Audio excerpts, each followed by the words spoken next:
కాకినాడ జిల్లాలో జరిగిన 2 ఏళ్ల చిన్నారి జ్ఞానేశ్వరి అదృశ్యం కేసు ఇప్పుడు రాష్ట్ర వ్యాప్తంగా చర్చనీయాంశంగా మారింది. ఈ నెల 6న పాప అదృశ్యమవడం తల్లిదండ్రులను స్థానికులను తీవ్ర ఆందోళనకు గురిచేసింది. ఈ ఘటన జరిగి నేటికి 12 రోజులు గడుస్తున్నా పోలీసులు చిన్నారి ఆచూకీని మాత్రం కనుక్కోలేకపోతున్నారు. ఇది ఒక మిస్సింగ్ కేసుగా మొదలై ఇప్పుడు అనేక మలుపులు తిరుగుతోంది. అదృశ్యం వెనుక కిడ్నాప్ కోణం ఉందా లేక మరేదైనా జరిగిందా అన్నది అంతు చిక్కకుండా కనిపిస్తోంది. ముఖ్యంగా ఈ కేసులో ఒక జ్యోతిష్యుడు జోక్యం చేసుకోవడం ఇప్పుడు మరింత కలకలం రేపుతోంది.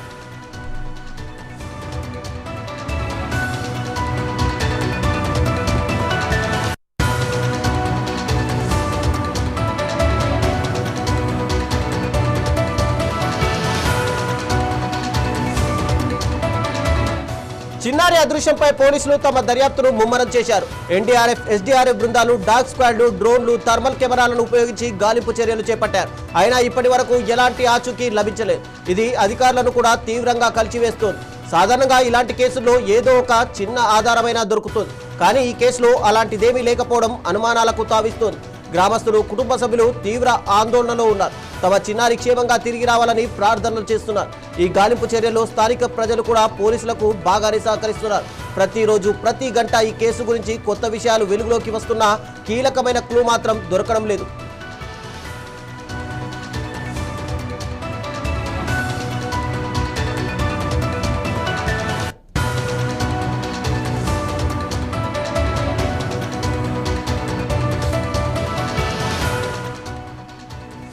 ఈ కేసులో ఇప్పుడు జ్యోతిష్యుడి వ్యవహారం సంచలనం సృష్టిస్తుంది. తాను తెలంగాణ నుండి వచ్చానని చెప్పుకున్న ఒక జ్యోతిష్యుడు చిన్నారి జ్ఞానేశ్వరి ఇంటికి వచ్చి పూజలు చేస్తే పాప తిరిగి వస్తుందని చెప్పడం మొదలుపెట్టాడు. చిన్నారి భూదేవిలో కలిసిపోయిందని, తాను పూజలు చేస్తే నడుస్తూ తిరిగి వస్తుందని చెప్పి రాత్రంతా చిన్నారి ఇంటి వైపే పడుకున్నాడట. దీనిపై స్థానికులు చిన్నారి తల్లిదండ్రులు జ్యోతిష్యుడిని ప్రశ్నించగా అతడు సీఎం చంద్రబాబు నాయుడు పేరు చెప్పి బెదిరించినట్టు చిన్నారి తల్లి ఆరోపించారు. ఈ వ్యవహారం ఇప్పుడు రాజకీయ రంగు పులుముకునే అవకాశం కనిపిస్తోంది. పోలీసులు ఈ జ్యోతిష్యుడి పాత్రపైన విచారణ జరుపుతున్నారు. అసలు ఈ జ్యోతిష్యుడు ఎవరు, ఎందుకొచ్చాడు, అతని ఉద్దేశం ఏంటి అనే కోణంలో దర్యాప్తు కొనసాగుతోంది.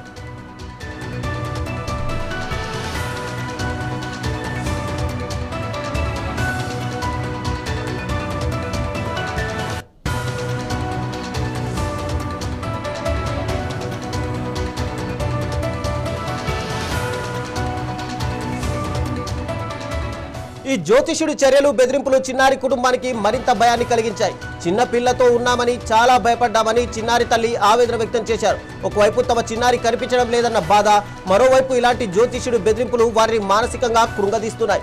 ఈ ఘటనతో స్థానికుల్లోనూ ఆందోళన నెలకొంది. తమ పిల్లల భద్రతపైన భయాందోళనకు వ్యక్తమవుతున్నారు. సీఎం చంద్రబాబు నాయుడు పేరు ఉపయోగించి దోషితుడు బెదిరించడం తీవ్రమైన విషయం. పోలీసులు ఈ విషయాన్ని సీరియస్ గా తీసుకుని సమగ్ర దర్యాప్తు జరుపుతున్నారు. జ్యోతిష్యుడిపై చట్ట ప్రకారం చర్యలు తీసుకుంటారా లేదా అనేది ఖచ్చితంగా వెయిట్ చేసి చూడాల్సిందే.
ఎలా వస్తుందో మనకు తెలుసు. ఎంత మంచి చేస్తున్నానంటే లేదు, ఇలా ఈ దారండి వచ్చేస్తుంది, లేదంటే ఈ దారండి వచ్చేస్తుంది, లేదంటే లేదంటే భూదేతలో ఉండిపోయింది, చచ్చిపోయింది. రాత్రి ఎక్కడ ఉండండి మరి మీరు రాత్రి రాత్రి వద్దంటే వెళ్ళిపోయాడు సార్. ఇప్పుడు నైట్ కి ఒంటిగా నేను దానం చేస్తాను, లేదంటే చెట్టు భూదేతలో చచ్చిపోయింది. ఒకటి వేసి బయట పంపాల్సింది కదా, ఎందుకు ఆపేశారు అన్నాడు మేడం. మగవాళ్ళు ఎవరున్నారండి?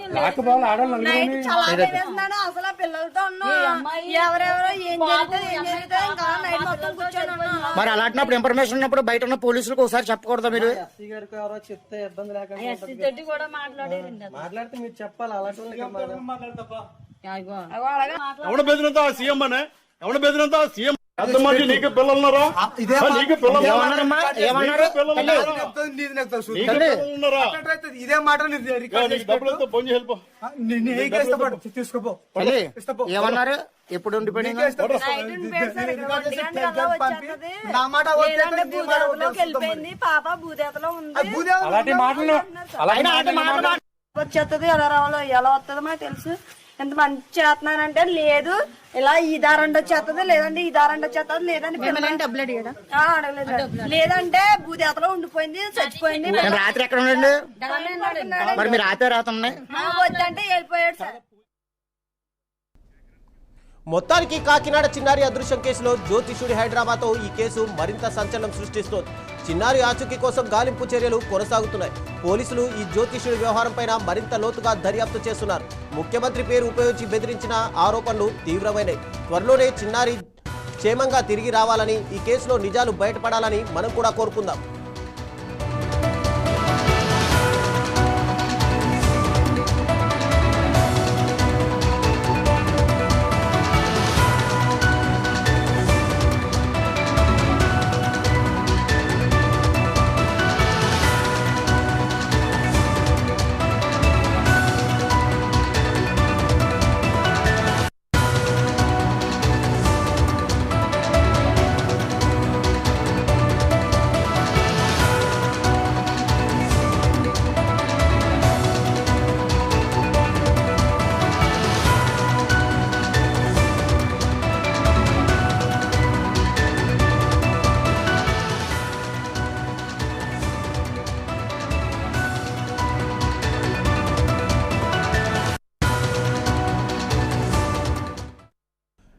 కాకినాడ చిన్నారి అదృశ్యం కేసులో జ్యోతిషుడి హైడ్రామాతో ఈ కేసు మరింత సంచలనంగా మారిపోతోంది.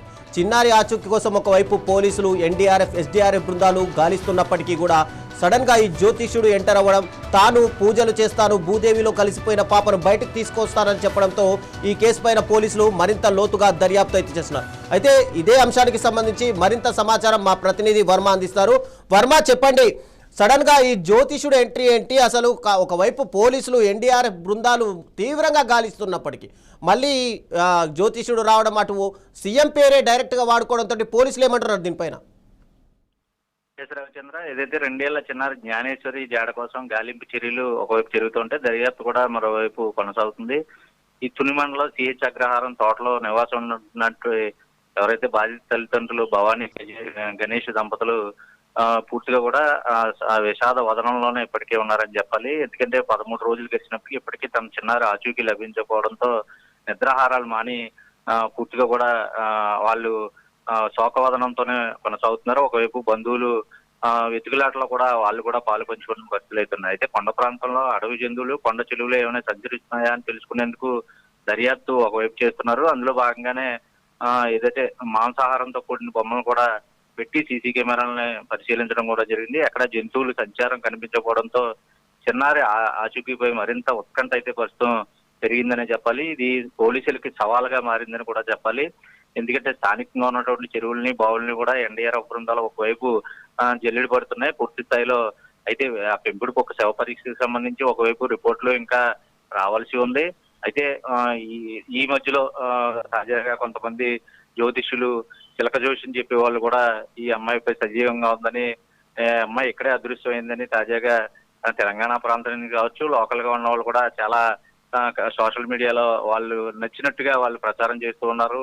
ఈ అన్ని కోణాలు పూర్తిగా కూడా, ఎందుకంటే ఉన్న కేసు తీవ్రత దృష్ట్యా ఇటువంటివన్నీ కూడా రోజు రోజుకి అసహనాన్ని పెంచుతాయి కూడా కదా, తల్లిదండ్రులకు కూడా నిరుత్సాహపరిచే విధంగానే ఇవన్నీ ఉంటున్నాయి. కానీ వీటినన్నింటినీ ఎవరు తోచింది వాళ్ళు మాట్లాడకూడదని కూడా నిన్న హోంమంత్రి అనిత తాజాగా వార్నింగ్ ఇచ్చిన నేపథ్యంలో, అయితే వాళ్ళు చిన్నారి గురించి మేము చెప్తామని అఘోరాల పేరుతో, లేదంటే స్వామీజీల పేరుతో, జ్ఞాని పేరుతో, జోషిని చెప్పే వాళ్ళతో, లేదంటే ఆ అమ్మాయి పుట్టిన తేదీని ఆధారంగా చేసుకుని మాట్లాడే వాళ్ళతో చాలా కథనాలు చాలా రకరకాలుగా ప్రచార మాధ్యాల్లో వస్తూ ఉన్నా సరే వాటన్నిటి వల్ల ఏమీ జరగదు, అవన్నీ కళ్ళబొల్ల తమ హైప్ పెంచుకోవడానికే ఇటువంటి కార్యక్రమాలు చేస్తున్నారని పోలీసులు కూడా కొట్టుపారేస్తున్న పరిస్థితి అయితే ఉంది.